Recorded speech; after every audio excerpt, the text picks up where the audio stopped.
हमारे व्यस्त जीवन में ईश्वर की आवाज़। जब हम किसी व्यक्ति के सवाल को, किसी चीज़ को समझ नहीं पाते, तो वह व्यक्ति, वह सवाल और वह चीज़ हमें बेकार और व्यर्थ लगती है। हम उसे कहते हैं नॉनसेंस, मतलब समझ के परे। आज संत योसेफ मजदूर का पर्व है। हम इस पर विशेष चिंतन करें कि काम की महत्ता, काम से मुक्ति और किस तरह से काम से इज्जत और पहचान बनती है। पास्का का दूसरा सप्ताह 1 मई 2025 बृहस्पतिवार। पहला पाठ प्रेरित चरित अध्याय 5 पद संख्याएं 27 से 33 तक, संत मत्ती का सुसमाचार अध्याय 13 पद संख्याएं 54 से 58 तक। संसार के इतिहास में ईसा ऐसे व्यक्ति हैं जिन्हें लोग समझ नहीं पाए। इसमें उनकी गलती कितनी है, आप इस पर चिंतन करें। और कई बार हम भी लोगों को समझ नहीं पाते।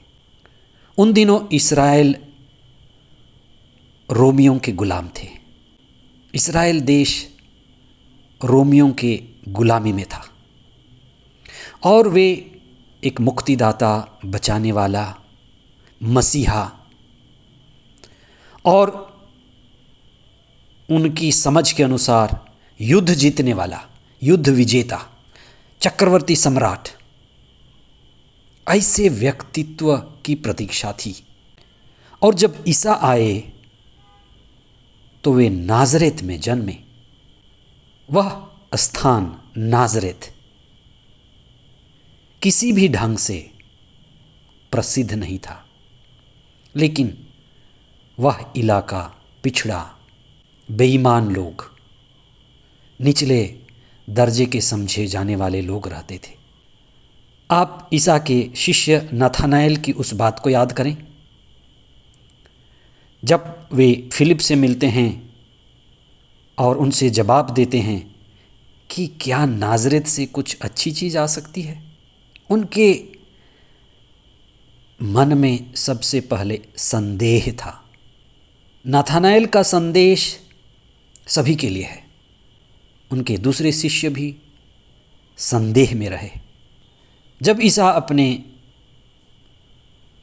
घर नाज़रेत आए तो उनको वैसे ही देखा गया, जैसे बाप वैसे बेटा, जैसे पेड़ वैसे फल। अगर बाप शराबी तो बेटा भी शराबी, माँ बातूनी तो बेटी भी।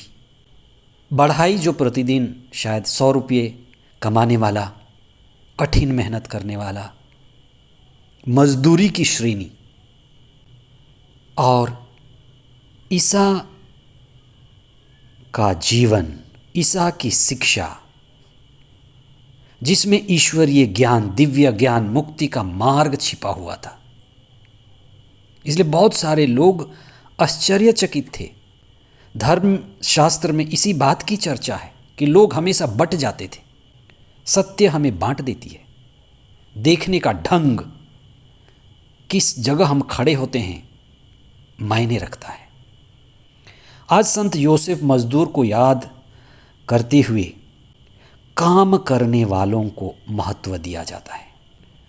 बहुत बार हम प्रेम में, भक्ति में, ज्ञान में बहुत समय गुजारते हैं, पर काम भी है।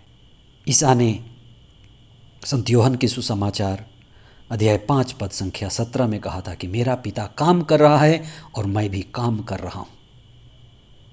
ईश्वरीय पिता और जोसेफ भी। आज लोग विशेष करके जो सरकारी नौकरियों में हैं, 60 साल के बाद रिटायर हो जाते हैं, सेवा समाप्त, सेवा निवृत्त। कई लोगों के लिए उनका अपना प्लान होता है, योजना होती है कि क्या करेंगे।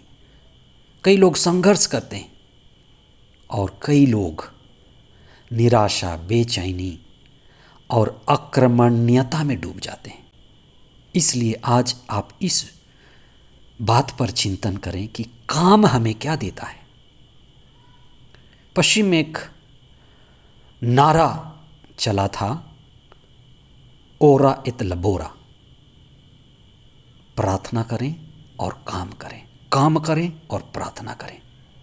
केवल एक से काम नहीं चलेगा, क्योंकि काम के द्वारा हमें पहचान मिलती है।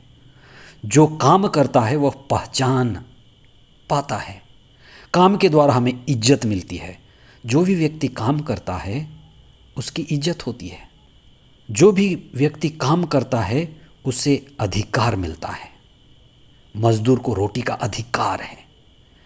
काम में सृजनात्मकता है, क्रिएटिविटी।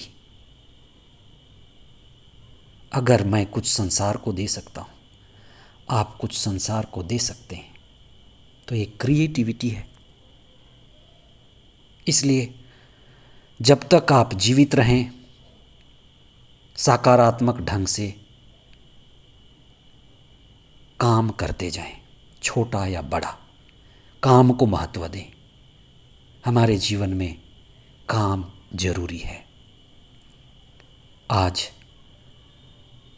संत जोसेफ मजदूर का पर्व मनाते हुए हम सभी भाई बहनों के लिए प्रार्थना करें जो कठिन मेहनत करते हैं। हमारे घरों में, हमारे संस्थाओं में और कई सारे लोग अच्छे काम नहीं पाते, अच्छी मजदूरी नहीं पाते। आप इन सब का ध्यान दें। आमीन।